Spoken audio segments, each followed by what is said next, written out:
Hello, everyone. Greetings. This is Eric Glazer, and welcome to Bright Spots in Healthcare, produced by Shared Purpose Connect. We bring leaders together to not only inform you, our audience, but also unearth bright spots, successes at health plans, hospitals, and other healthcare organizations around the land. Our goal is to identify as many bright spots as possible so that you can determine if the ideas shared during this episode can be applied at your organization. We believe this approach of finding a bright spot and cloning it is the most effective strategy to improve healthcare in our lifetime. If you have not subscribed to Bright Spots in Healthcare, these live webinars drop into the podcast feed most Friday mornings. We record live on Thursday, drops on Friday. I encourage you to subscribe to within your favorite podcast app, get access to all of the great leaders that come on the show and provide their bright spots. Many of their ideas throughout the last couple of years could effectively help you do your job and impact the members or patients that you serve. So I invite you to do that. And if you do enjoy the show, it helps us reach more people, more leaders like you, if you leave a comment like this one from Maureen Pike, Director of Social and Clinical Care at Trinity Health. Bright Spots draws in high quality speakers and stays on the industry's hottest topics. Great speakers like the ones you see in front of you today. We have an incredible panel for you to talk about a really important topic, navigating the intersection of health equity. Excuse me, that's not the title of the show. Innovative strategies for health plans to mitigate social risk. Really excited. I prepped with all these guests. I know exactly kind of the directions we're going to go, and I'm super excited for this episode. Our sponsor for today's episode is none other than Socially Determined. They provide a social risk data analytics and expertise to healthcare organizations seeking to understand how social determinants of health and social risk factors impact all the communities that you serve. I'll tell you a little bit more about them later on in the show. We also have their CEO and founder, Dr. Trenor Williams, on the panel today. You could check them out at sociallydetermined.com, by the way. So let's start. And I'll introduce each one of our guests as they come on. Our producer, Sherry Keels, has posted a link to their bios in the chat if you're watching me live. And if you're listening to the podcast, it's within the show description. I'm going to start with Ellen Kelsay. She's the president and CEO of Business Group on Health. So really cool perspective that she brings. And so, Ellen, first of all, can we just level set? What is social risk? And then how are all the employers that you work with, how are they thinking about social risk? Yeah, well, thanks for having me. First off, it's a pleasure to be on this panel with this awesome group of colleagues on a really important topic. So I appreciate you having me to bring the employer perspective on social risks, also sometimes referred to as social determinants of health. And just really simply, those are the circumstances in which individuals are born and live that often impact very directly not only their physical health, but their mental and emotional well-being and their overall quality of life. Often when individuals think about social risk or social determinants, there are a number of factors that come into play, things like their early childhood, where they were raised, their education, as they advance through life, their employment status, their income, and then all throughout their life, their access to food, housing, transportation, access to healthcare, and also increasingly coming into the conversation, very importantly, things such as racial and gender diversity and factors that can influence all of those earlier factors that I just mentioned.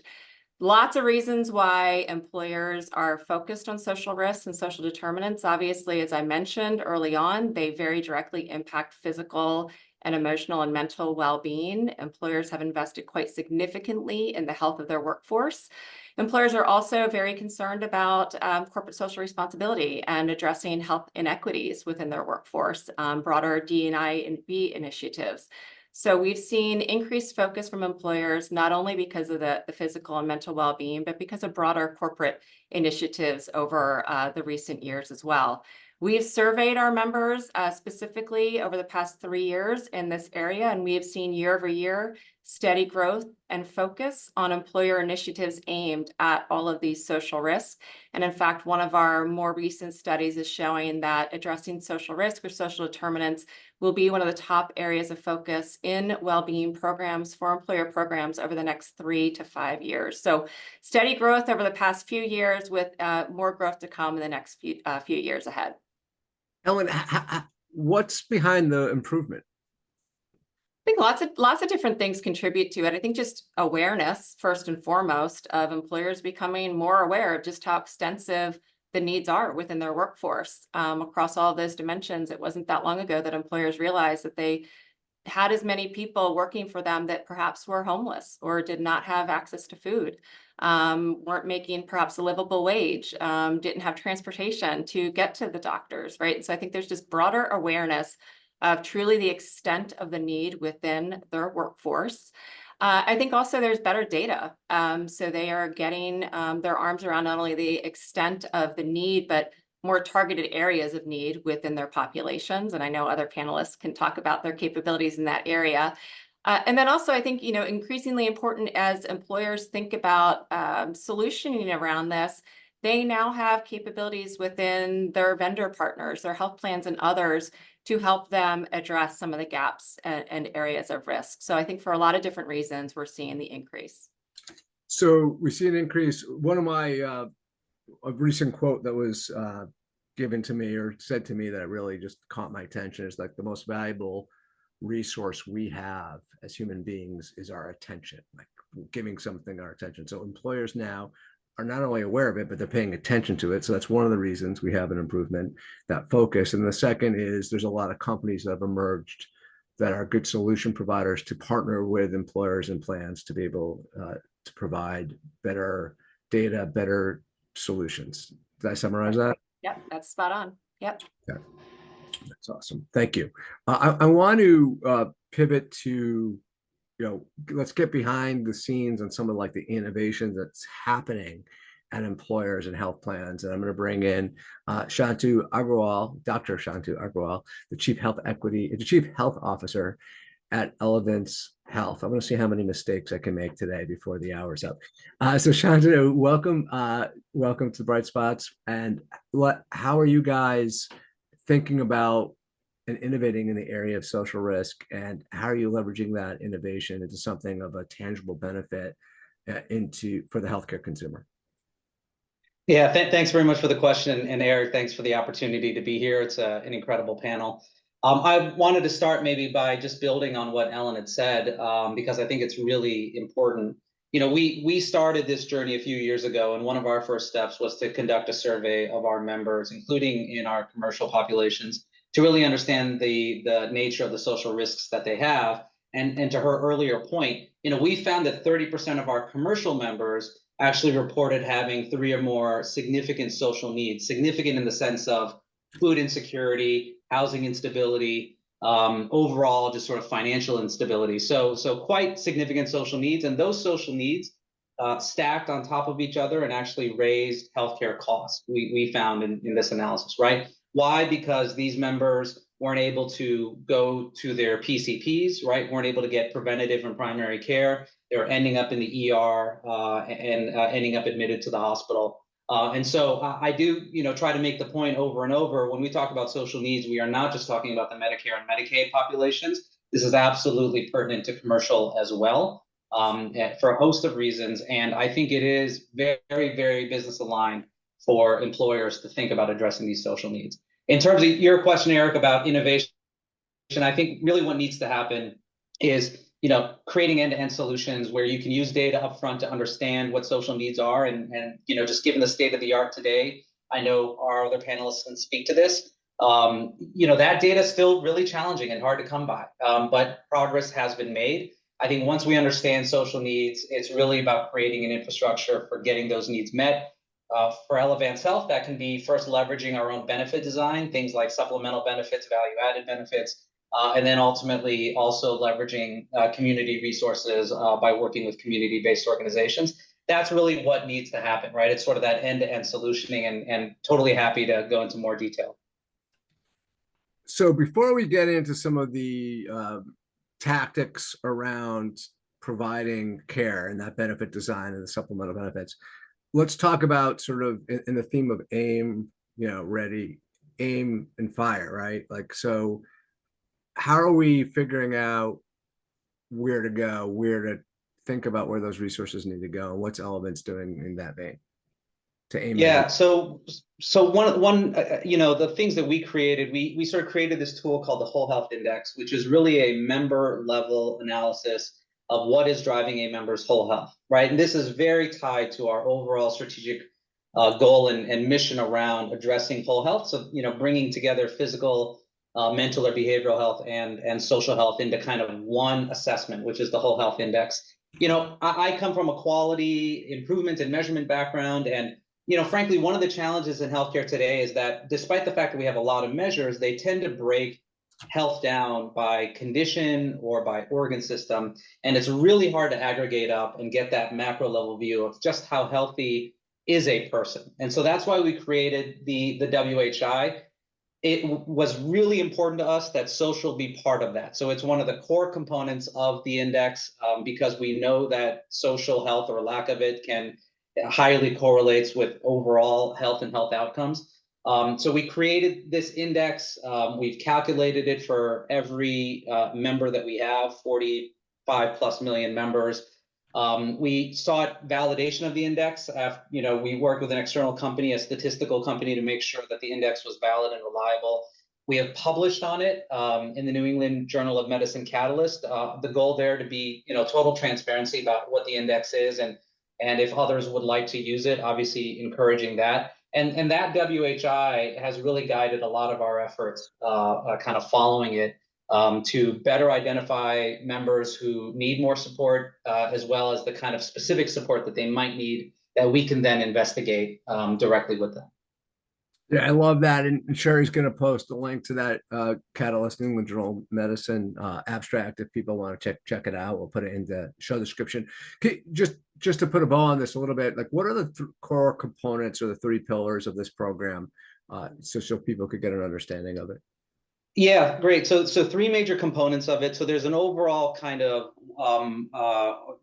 the collection of all of the diagnoses that you have, right? So your overall morbidity is one kind of global health component, we call it. Second is an assessment of the quality of care that you are receiving. So are you getting primary and preventative care? Because obviously that's highly correlated with your health outcomes as well. And then third is that social component. It's the context in which you live. So is your community, food insecure? Are you likely to be food insecure, right? And again, I think it speaks to where we are in terms of the data. We have really good member level data in terms of access to care and the quality of that care, in terms of the overall diagnoses for an individual. It's that social component, and I know Trenor and others can speak to this, that really we as an ecosystem need to continue to improve upon so that we get that information as much as possible down to a member level. I often say, not getting social data and information from a member is akin to like trying to solve hypertension without taking any blood pressures, or having a blood pressure for a community, right? That's not going to cut it. We need to know what's happening at an individual level. Okay, so first of all, WHI, it just basically simplifies the entire approach that the health plan can make to addressing this. So I love that. It's sort of the aim, ready, fire. It really gets you aiming and ready, right? And then as far as the pillars go, overall health based upon diagnosis, quality of care that they're getting, and the access that they have. And then, of course, that social context that you just mentioned. Exactly right. All right, I like that, and so I'm going to shift to another Blues plan in Blue Cross Blue Shield of South Carolina, and I know April, you also have a stratification concept, which leads to the ability to have targeted intervention. So let's talk about those. Like, can you tell us about how you've built care pathways, interventions, and how that's working to improve the outcomes? So the fire part of aim, ready, fire. Sure, and I'm sorry. I want to introduce you. Sorry, my bad. Again, another mistake. I'm having a belly of them. April's the Vice President of Clinical Services at Blue Cross Blue Shield of South Carolina. Right. I was about to get it myself, but thank you. Sorry about that. Well, a few years ago, we were looking at the way our members engage in our care management So we have population health programs, we have some wellness prevention programs to kind of capture people early, and then we have our more acute programs like case management, especially case management for those that are, engaged in more of a crisis type situation, leaving a hospital, examples like that. And it was a pretty traditional model, but we wanted to really think about where we have opportunities to improve that. We know that healthcare doesn't occur just in these little episodes, and that there's a continuum of ways that members or individuals interact in the healthcare system. So we really wanted to have programs that met the needs of those individuals as they moved through the continuum. So we did a revamp, and we actually ended up with what we call our 7 levels of care management. I stuttered there because we would always say layers instead, like a 7-layer dip, but it was 7 levels of care management. And it went from the lowest acuity, those wellness prevention type, and then gaps in care, where we're just looking at those screens that people should be getting based on their age and demographics. And then, flows into episodic care, which is really someone that went to, surgery for a knee replacement or a hip, something that was pretty short term, but may need some coordination and care around that, or individuals that are just interested in what their benefits would cover. So a benefit management type episode, or, an overutilization of the ER where they really should be seeking primary care services, things like that. And then that flowed into our population health program. So those are our disease-specific or condition-specific programs, and we had those on a risk level of low, medium, and high. And then we overlaid that with a predictive tool that our data science team incorporated in, where it highlighted individuals that were at increased risk of a hospitalization. We looked through indicators in the claims that identified those individuals that had a chronic condition, but would soon be going to the hospital. And then we had our acute care levels, which are, case management, and then our specialty case management programs, which are more of our complex diseases like cancer, end-stage renal disease, and palliative care. So when we created this continuum, then that really opened up opportunity to overlay other enhancements. So when we were looking at how do we incorporate social risk and looking for the barriers that individuals are exhibiting because of their social situations, then we could overlay that risk onto this continuum and really get into personalized care plans. So just so I'm clear, the 7-layer dip, right? The 7 levels of care management. Was that already in place, and what you did was then you amplified its ability to be more targeted through sort of your social analytics, or is it vice versa? Well, we had, kind of population health, a condition specific or DM, disease management, case management. That was what we started with. And we're like, it's really more than that, right? There's really a lot more scenarios where a member will need to interact with our care team. And that's when we developed those and went through the process of really teasing out what are those different stages of care where we need to have a targeted program. And that's what led to the evolution into the 7 levels. Great. I'm hungry. So the seven measurement. So that's great. So how Trenor Williams, Dr. Trenor Williams, CEO and co-founder of Socially Determined. Trenor, how should health plans be thinking about this aim, ready, and fire for the different lines of businesses, whether it be ASO, fully insured, Medicaid, Medicare? Yep. First of all, it's great to be on this panel with friends and pillars in the space. It's a bright spot, Eric, to your name that we're talking about this. I think it's incredibly interesting and maybe unexpected that in 2024 we are talking about this in the commercial space as much as we are. I know when we started Socially Determined 8 years ago, I really thought like this is individuals who have Medicaid, they're dually eligible, maybe MA, right? Because of reimbursement models is part of that. We actually have more lives on our platform that are commercially insured than any other line of business. I think that's a huge bright spot. One of the data points that we use when we're talking about perspective, and I'm definitely stealing Shantanu's hypertension example because that was awesome. But one of the things that we talk about is the number of minutes. April has seen me do this on stage, but the average adult in the US only spends about 63 minutes in an outpatient setting with a physician, NP, or PA in a given year. That means they spend over 525,537 minutes outside of that person's care. But the one place where they spend the most time is with their employer. And you think about the impact, and Alan, you talked about it. It's certainly healthcare costs, but it's also it's absenteeism, it's presenteeism, it's productivity, recruitment, retention. And in a challenging economic environment, right, that we're facing right now, like how do employers think about that? And it's less about maybe the clinical side, right, other than the connection to great, provider and insurance partners as part of that. There's a really interesting opportunity from the deployment of services or the connection into the community that employers have. I'll actually now get to your question, Eric, around ready, aim, and fire as part of that. Yeah. We actually use a similar sort of way to think about it, but we call it the what, the so what, and the now what as part of that. All of them are really important. A couple of things, though, even just to start, and I think about both Shantanu, you, and knowing what I do about your organization, and April, working with you all, and the governance, like the ability to have ownership, like at a central level, to have governance model, both data governance, but also organizational governance, how important that is, to have a strategy. And April, both of you laid out effectively how you're thinking about this. And then how you engage all the other teams, right, and parts of the organization, because done well, and everybody on this call knows it, understanding social risk for the people that you have the privilege of caring for isn't like a side hustle, right? It's not a side of the table effort. It really is an integrated way. It's a brand new data set to be integrated. Both of you talked about that. Integrated with all the other robust data that organizations have. And so it's that commitment to being able to do that. That's the starting point.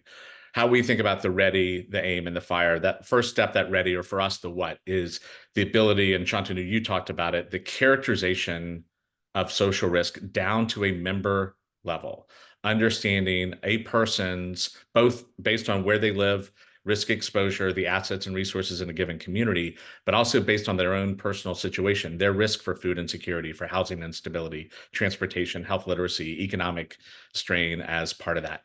Being able to do that for 100% of your populations. And both Elevance and Blue Cross Blue Shield of South Carolina are great examples, because you've got every line of business covered, right?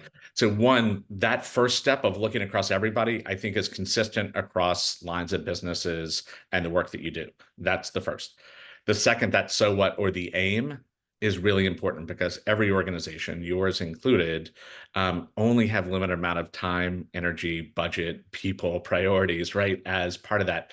So you have to make really thoughtful, data-driven decisions about where you're going to place your bets, where you're going to make investments. And this is where I do think there are nuances related to line of business, right? So from a commercial standpoint, how you think about it and the metrics that matter, maybe about, first of all, retention of a customer base is part of that. And maybe secondly, about part of that retention is aligning members, employees who have needs, with existing benefits that are most likely to help them, right, achieve better healthcare outcomes, maybe lower healthcare costs as part of that, better employee metrics as part of that.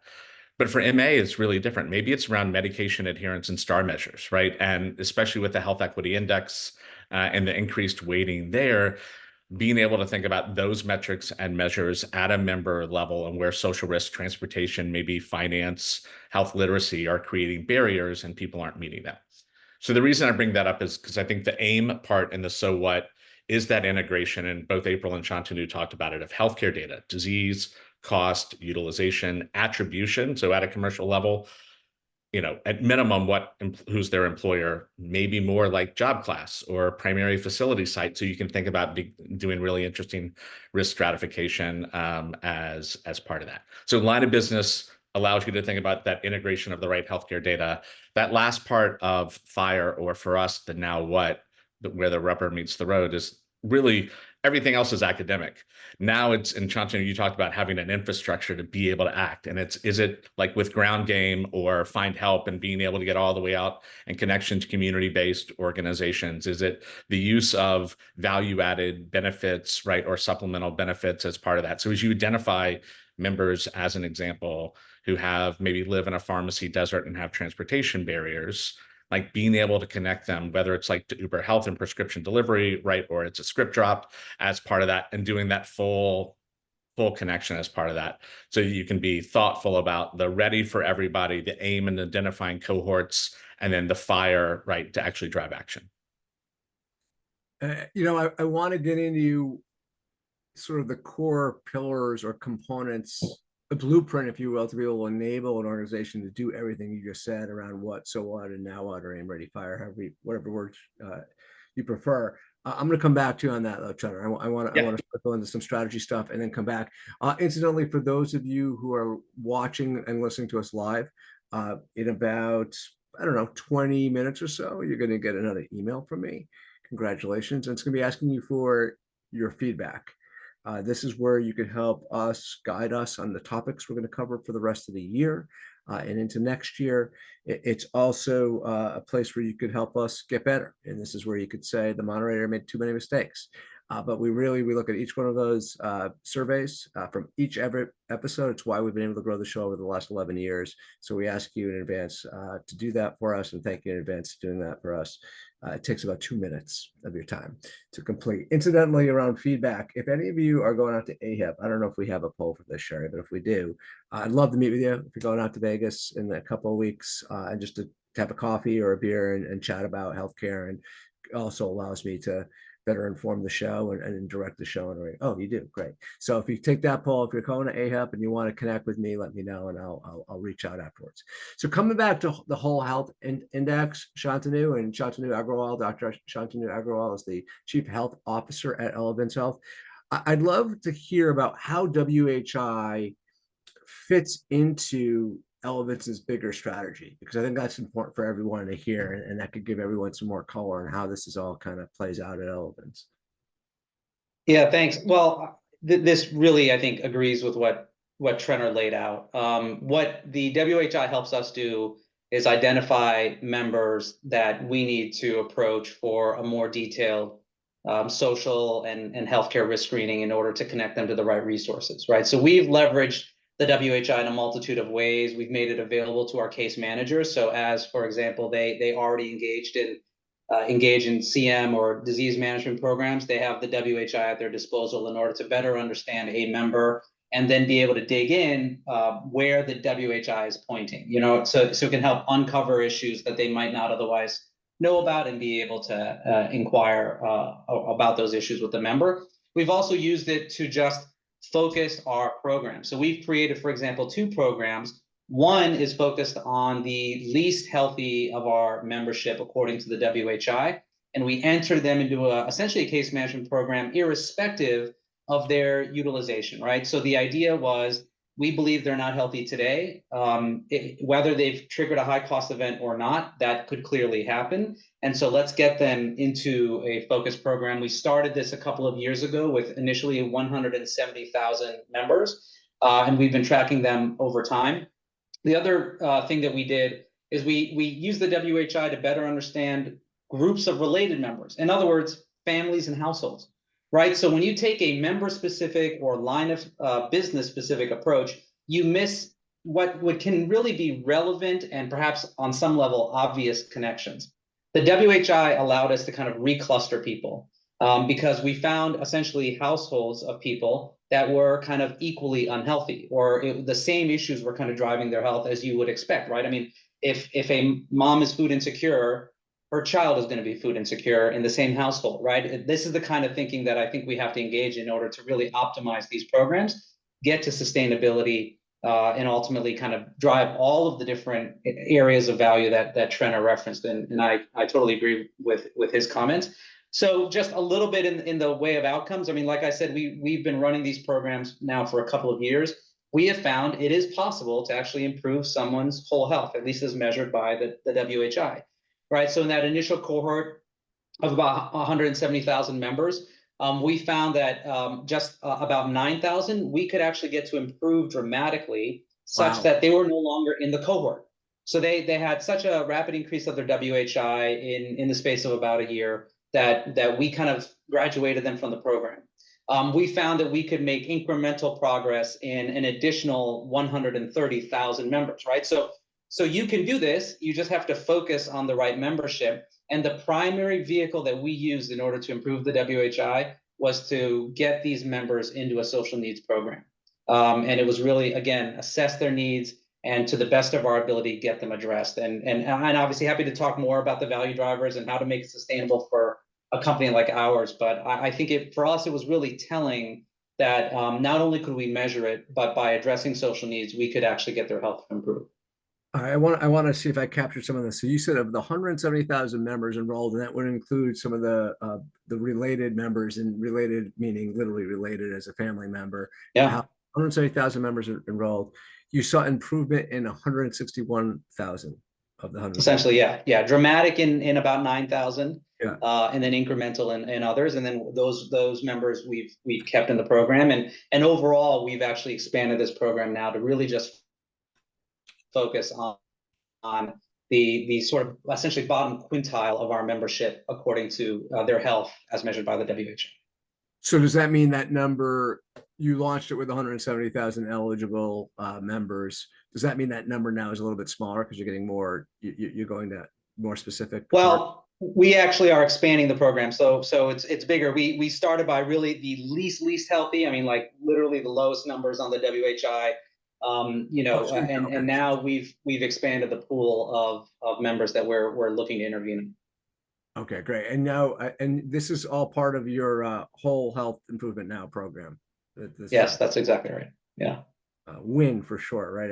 WIN. Yeah. I mean, we're not great at naming stuff. I'll just say for the record, that seemed like a direct, yeah, that's what we want to do is we want to improve all that.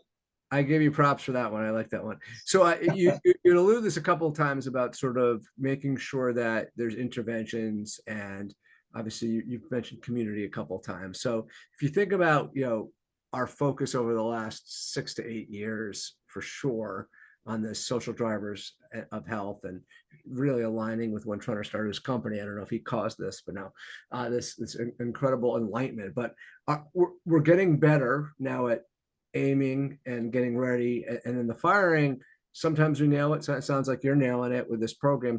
But obviously you need to go to the community and get local to do it. So, you're a national player. You just mentioned scale.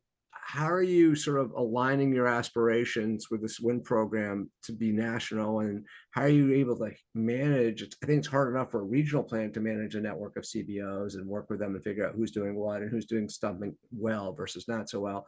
How are you approaching all this, and maybe what guidance can you provide a smaller regional plan listening right now? Yeah, that's a really important question. So first, just to build on what Trenor said, I think you've got to get clear on what are the measures of success that are going to matter for your company, whether it's an Elevance Health or an employer, that's going to move the needle and demonstrate for the enterprise what the value of these programs is in order to keep them on a sustainable footing. For us, obviously addressing cost of care is really important, and if we can root out unnecessary care like unnecessary ER visits or hospital admissions, that is great for us. It's great for the member. So we look at that. Second, to Trenor's point, quality measurement is now squarely in this space. I would argue that the Health Equity Index and Medicare, the HEDIS social needs measures, they're all pointing at plans and others doing these assessments and interventions. So that's an incredible value driver for us.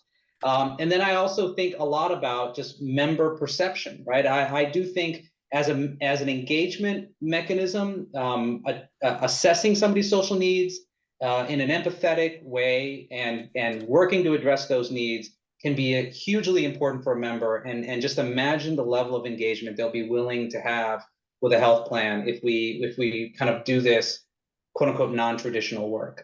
So those are the value drivers I think about. What we have done is partner to your question about working with CBOs. CBOs, look, most of them are small, they're nonprofits, they're very local, they're in very, very specific, not just communities, but neighborhoods. And working with a large health plan, and for them, it may not matter if your health plan is a single state plan or a national plan. You are a large entity in their perspective. Working with them can be challenging. And so what we have done is actually partnered with some strategic partners in order to create CBO networks. They will do the contracting. They will work on data exchange platforms that are HIPAA compliant, that meet all of our regulatory requirements, but in a way that is not burdensome to the CBO, because they have, CBOs are not equipped and they're not resourced to handle this kind of burden. And so we have to take it off of them as much as possible. And we've chosen to do that through strategic partners that, that is their main area of focus, is creating these network of CBOs and then getting data exchange between plans and CBOs. That is unbelievable. I want to summarize a little bit of what I heard there. So the value drivers for you guys are the measurements coming down from CMS, pushing us to measure around SDOH and have solutions in place. And there's going to be value there now, today, with some of these incentives, and you anticipate probably moving forward.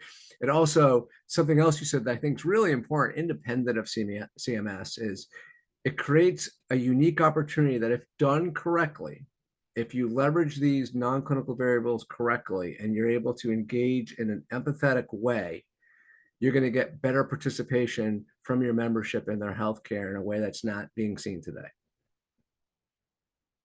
That is exactly right. And when I think about it from Ellen's perspective, for example, employee productivity, employee engagement, I mean, those are the kinds of things I would think about to demonstrate, again, the importance of this kind of model and why it matters to an employer. And as far as really maximizing the leverage you could get out of all these CBOs out there in your market, try to find a partner to help do some of that hard work for you. Boots on the ground organizations that could aggregate the best CBOs for you is what you guys are doing in all the markets around the country that you're in. Great. Yeah, exactly right. Okay, we're gonna get. I want to circle back to Ellen Kelsay in a moment and talk a little bit about self-insured employers. Before I do that, I do. You've heard sort of the great conversation. I want to give you a little bit more info on socially determined. I believe I want to say it was 2018 at a conference in Dallas that I met Trenor for the first time, and immediately he made an impact on my memory, because we talked about some really cool things around maternal health. You probably don't even remember this, Trenor, but Of course I did. you bothered me at that high top table trying to get work done. Anyway, the organization that he has founded is doing some incredible work around social risk, data analytics, and expertise in healthcare. And I do believe that socially determined has helped pioneer this entire category in a way that no other organization has. And I would say that whether they were sponsoring this episode or not, they have a platform called SocialScape, and it provides actionable, right? We said aim, but it actually fireable, it targets actionable insights into the community at a community level, where you could get. You heard about that information, about getting information on each individual in your membership. They give SDOH risk exposure and individualized social risk factors for each member in your population that could really impact their healthcare utilization. They allow you to be much more sophisticated in everything you do, not only around targeting potential high-cost claimants, but around engaging appropriately, creating more participation amongst your employees, your members, whoever you're trying to target, providing more equitable access, and all the things that are going to eventually improve your scores around CAHPS and STARS and HEDIS, and also improve member satisfaction, retention, and lower cost outcomes. So I highly recommend you reach out to these guys. Trenor is a great guy to just talk to. And if you fill out that feedback form, I'm happy. There's a place where you could literally request to be introduced to him, and I'm not just going to pass on your name. I'll make a formal introduction through email and connect the two of you if you want to just pick Trenor's brain and get some insights from all the smart people working there. And incidentally, in preparation for today's episode, I got to read an incredible article, we'll call it a white paper article that they wrote at Social Determinant on how to precision target your populations in 2024. It's not overly promotional, I promise you. I won't be providing it to all of you. If you want a copy of that, I'm happy to send that to you after the show. So we'll put up a poll there and you could request it and I'll send it out to you directly. So I want to bring back Ellen Kelsay. She's the president and CEO of Business Group on Health. And Ellen, how are your self-insured employers innovating around social risk mitigation? Maybe even provide an example. We've heard some health plan examples. I would love to hear some employer examples. Yeah, I love all the examples that have been discussed already. I think as I was thinking about this, one that I wanted to pull forward is around food access and insecurity. I think there's an awful lot that's probably more obvious that employers do around healthcare access and addressing financial needs within their workforce. Food access and insecurity might be, less well known about the role that employers can play there. And there's an awful lot that employers do in that space. Certainly they have healthy food on site, healthy vending, cooking demonstrations, and many employers are also offering subsidies or food pantries for their workforces. So there's a lot specific to food access and insecurity. One employer, an example, has a grocery discount card program where every week they preload a discount card for all eligible employees of $50 a week to purchase healthy foods. And that card is swiped at participating grocery stores, and they automatically get the $50 discount applied. That's weekly to their groceries for purchasing healthy foods, fruits, and vegetables. Additionally, that employer offers an additional 25% discount to those on their workforce who earn less than $50,000 a year. So they're addressing, not only the food access and insecurity, but those who earn less are getting an added discount on top of the 50% already offered to all eligible employees. So just one example of, an innovative way an employer is really trying to address food access and insecurity within their workforce. That grocery card discount, is that you're using obviously a third party they're probably using to identify, and there's certain foods that qualify for that discount versus That's certain right. foods? Yep. There are foods that qualify. They use a nationally recognized, I'm not sure the name of the vendor, but a vendor that ranks, the top third healthiest foods. And the grocery stores that have those foods are participating in that $50 discounts applied upon checkout when they So purchase those that foods. person goes to, let's say, Whole Foods, for example, and they kill it with good stuff, $50 a week off their bill That's right. on that. Yep. Great. I cut you. Was there something else you were going with too? No, go ahead. No, I just wanted to get some clarification on that. Any other examples that you could bring into this food, whether it be something around transportation, something around housing? Oh, sure. Yeah, lots of things that employers do around transportation, housing. I'd mentioned income. I think often when folks think about income, the first thing is, well, let's pay them a livable wage. So really focusing on just, the earned wages as a starting place. But then also, for low income employees, access to earned wages in advance of payday. So there are lots of things employers that are doing to pull forward access to those funds, that they're not having to wait every week or every 2 weeks to access their earned wages. So certainly a lot in that space as well. I think when I think about the healthcare and access to health services, that is probably the area where employers have probably made the most progress. And I think it's also because they've got a lot of good partnerships, as we've heard already, through, some of the plans here on the call today. Health plans have made great strides in working with employers to address, social risk, and in particular, access to healthcare services among those. So lots of great bright spots relative to that particular risk as well. So if we were going to make you a CEO of a health plan for a day, when you're thinking about some of these benefits that you just outlined, whether they be the access to health services, and we can get more specific there, or maybe it's the food access program, like how would you recommend a plan who's listening in the audience to think about building a similar program? Is there a recommended roadmap that you could talk about, or just some guidance on how to take some of those things and create a supplemental benefit program? I would love for the health plans listening to follow the roadmap that we've heard already from Shantanu and April. Not all health plans are doing what they're doing, right? So I think there are some really good examples for other health plan leaders to follow. Really just around the data, first and foremost, access to data, longitudinal data, understanding the member population, providing employers with actionable insights about the data that can be actualized and acted upon.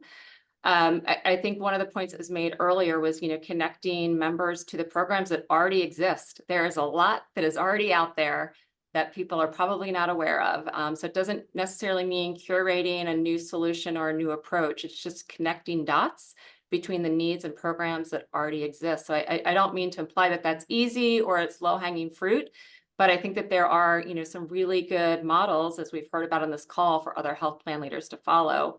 I think certainly I couldn't be on a call like this without talking about just macro level healthcare affordability and quality of healthcare. And so certainly if you are a health plan leader, all that you can do to address the macro level affordability issues will just, rising tide floats all boats, and will certainly help not only employers, but also, their members with these other social risks.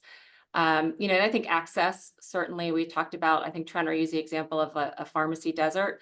We know there are lots of deserts related to whether it be pharmacy or maternal health, what have you. So I think if you are a health plan leader and you can address access issues within your membership, that will go a long way in terms of addressing all of these risks.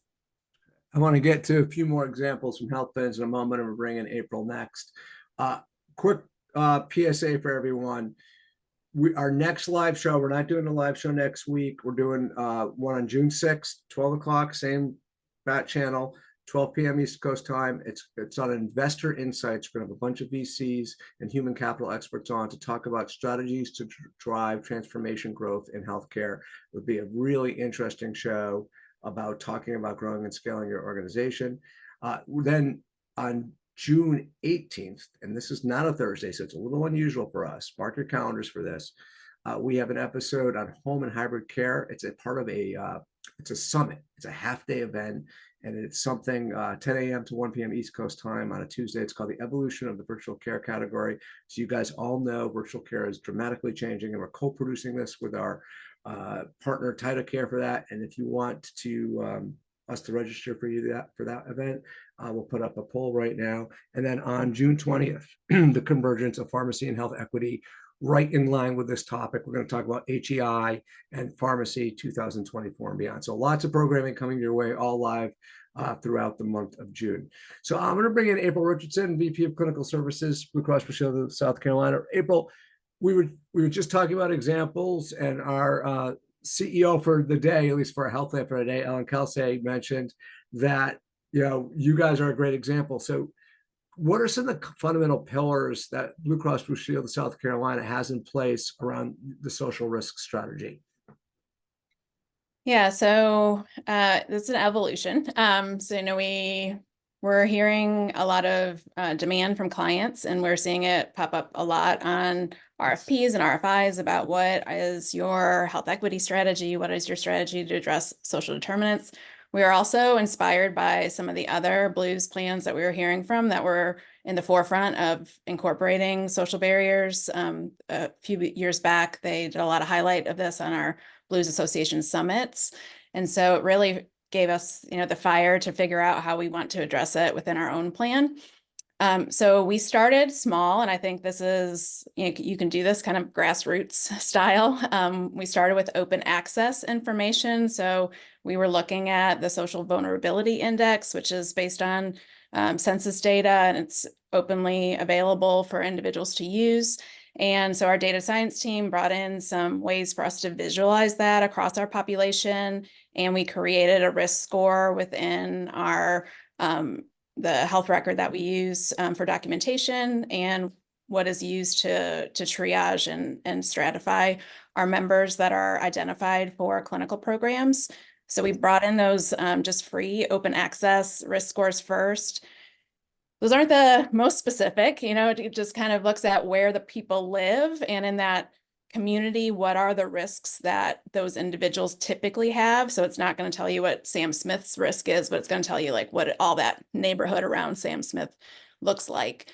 So we started there, and we started training our nursing staff and our clinical staff on how to do proper assessments for social risk.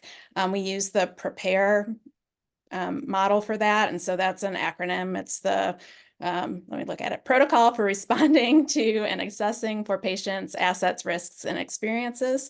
So they have a really detailed map of like how to incorporate assessment into a workflow This is typically done in provider practices, but we adopted that into how we would use that as a health plan. It also has a lot of information on how to train your staff on asking those culturally competent questions. So we spent a lot of time with that training because this was a little different for some of our nurses who were, long timers in health insurance work, and they just weren't used to asking these types of questions, thought it may come off as offensive or that people wouldn't feel comfortable responding to or answering those questions, or they didn't feel comfortable even asking them. A lot of that, what we already talked about, the misperception that commercially insured people don't have social barriers that they're dealing with, which is a complete, misnomer. Obviously, we've talked about multiple examples where commercially insured individuals have a lot of barriers that they encounter related to social risk. So we did a lot of that legwork using those open access and free to use tools. Then we also use that for resource matching. So Aunt Bertha, which now is called Find Help, is open access resource matching for community behavioral organizations or community-based organizations that can help with that. And then we built our own. So we have an access database where we looked at all of our other CBOs and incorporated information about, who they fit best with, like what access they have and what resources they provide. So we use some combination of both of those. And then we approached our bigger corporation and said, look, like this is what we started with, but we think we can get better. And it would be a lot more specific and impactful if we could use member-specific risk scores. And that's where we, matched with Trenor and Socially Determined through an innovation matching group that we're part of called the Health Plan Innovation Roundtable. And so we started those conversations and ended up, moving forward with a contract with them where we now purchase that member-specific risk scores to make it a lot more specific to each of those members when we do that stratification. Okay, let me summarize a little bit. I'm not going to try to do that abbreviation and acronym that you mentioned, but I'll try to summarize everything else. So first, it's about targeting. So the social vulnerability index starts there. Then it's all about training the RNs and putting a program in place there to allow them to be more culturally aware and culturally competent, asking the right questions in a way that's empathizing with their situation and not insulting anyone, which is sometimes not easy to do. And then that open source resource matching you mentioned, and along with your CBOs that you have in your database, and then this member specific social risk scoring that you do thanks to, in part, to Socially Determined. Yep. Beautiful. That's great. Trenor, I want to see if could we bring in another example of a health plan that you could share and maybe we'll dive into sort of the core components of what makes their program so effective in mitigating social risk. Yeah, just a couple of things too, because the last three sets of comments were so good. Ellen, part of what you said too, it's a great reminder that this is a team sport, right? If we're all trying to solve this independently with all the resources that we have as a health plan, as a provider organization, as employers, as the government, we're going to fail. And so the opportunity to think, and a lot of times I'll talk about being egocentric in healthcare as a doc. A lot of times, unfortunately, I think of people as patients, right? Plans might think of people as members, their employer as employees. It's the same population. If we're going to actually move this needle that it's hard to do, it's like, how do we actually work together and get the best out of each stakeholder in the role that they can play and maximize that value? I do think that, especially like in the employer, the link between employer, broker, and health plan as part of that, and then how you best support that, I think gets really interesting. Both April and Shantanu have talked about great examples. I think about another Blues plan that we have the privilege of getting to work with, Care First, who is in the Mid-Atlantic, but they also, like most plans, have representation across the country. One of the initial really first pieces of work in their commercial population was with a Mid-Atlantic based employer, but had facilities in multiple parts of rural America, and specifically wanted to look, and we found really huge spikes related to transportation and health literacy, those folks and Ellen mentioned some like provider and pharmacy deserts as part of that. The good news was that Care First has a really thoughtful and robust virtual care program. And so that opportunity to be able to now pinpoint ahead of time. So rather than waiting for, and I think this is part of why sometimes from a commercial standpoint, right, you have lots of benefits. I do too, right? That are available to me. The likelihood that I independently take action, both am aware of and take action, is frankly pretty low.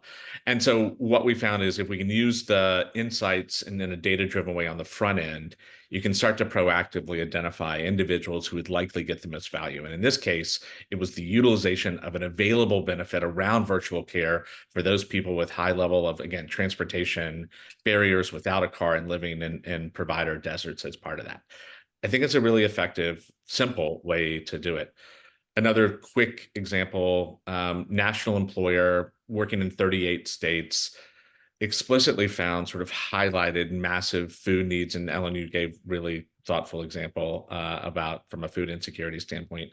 This organization had 3 distribution centers in Memphis, most of them below 240, Interstate 240 is part of that, and real huge spikes related to both affordability and availability issues. And it both led to, and Ellen talked about it, sort of, how do they think from a corporate social responsibility investment into the community in those areas that will both benefit the community, but also benefit their own employees, and to making available fresh, healthy food available for people and taking advantage of proximity to the sites that they had as part of that. And they wouldn't have been able to, it wasn't something that was on their radar prior to that. Food wasn't the highlight. So the insights from a data standpoint help to identify, again, that target area and the target population as part of that. I like that. I like that. So could you just, identifying members who would likely find the right value, can you shed some light on like how that can be done? Because that seems, that seems in principle like, okay, common sense, but I think it's much harder to execute. Well, I also think, again, transparently, I think when you talk to employers sometimes too, they will talk about, maybe they're more eloquent than this, but like a creepy factor, like how much does my employee want me to know, right, about them as part of that? So one of the ways, Eric, that I think very tactically is if you also get like either job class, job role, facility site, and you start to see, again, if you're using front-end analytics to be able to characterize the risk for every individual, you can then roll that up like to a job class or to a job role or to a site and say, we're seeing, in this case, like the employer I talked about, real significant spikes related to food insecurity. So rather than thinking I'm just going to direct a benefit towards Eric, but not to Ellen, instead, if you both are there, again, same role, maybe same location, I'm making it available to everybody. It does sort of 2 things. One, it removes that sort of creepy factor. I'm worried about getting too personal with somebody as an employer, but it also allows you to, again, with much higher likelihood, make those people who will get benefit both aware and available for that. And I think that's really important. I think on the health plan side, you do have a greater ability at an individual member level. I think both Shantanu and April have talked about much more targeted care management, even outside of disease, right? Just related to social risk. And I think you have the opportunity, again, in a proactive way to directly, again, target individuals in a positive way with benefits that can mitigate their risks and help them achieve better health outcomes. Great stuff. Closing up on the top of the hour, everyone. I'm going to throw in one last question for our 2, well, we actually 3 clinicians on the panel right now, but I'm going to bring in April and Shantanu for this one. Shantanu, I know, April, I know you already saw this one, but I want to start, so I'll start with you. Regarding real-time data, member access and risk, this is from an attendee right now. I don't get the impression that monitoring vital signs and symptoms is as important for health plans as other data elements. Is this in fact the case? And can you comment on it? Yeah, I was trying to hear. Yeah, I saw that. I think both are important because we're focusing on both strategies. We want to have integrations with the practices and our health systems to get real-time information, discharge admission data, as well as through the CCDA files, which include clinicals like vital signs. Doctors, I'm a doctor, so I know we are not always good at coding everything perfectly. And so some of that information we can't get through claims, like obesity is one thing. So if we can get weight on an individual through those practice notes, like that is very important for us to be able to address those things. But so are these other factors that we're talking about. So when we get these, It's not or, it's both. It's and. it's definitely. Shantanu, do you have anything to add to that as we close out here? I totally agree with April. Maybe the one addition is look, a lot of practices and even health systems are not able to create the kind of infrastructure that a Blues South Carolina or that an Elevance Health can create. So it is really important as we think about more data exchange and interoperability with providers that we actually make these kinds of solutions available to providers as well, so that they can potentially utilize them. That's some, an area that we are working to get into now. It presents its own kind of challenges and process issues, but I do think augmenting the provider in this way is sort of a win-win for clearly the member, the provider, and for us. Perfect. Thank you, all of you, for being so receptive to the preparation and everything you contributed today to our audience. I really appreciate it. And to everyone listening and watching, we do not take the hour you spend with us for granted. We know you're really busy. Thank you for trusting us with your time today.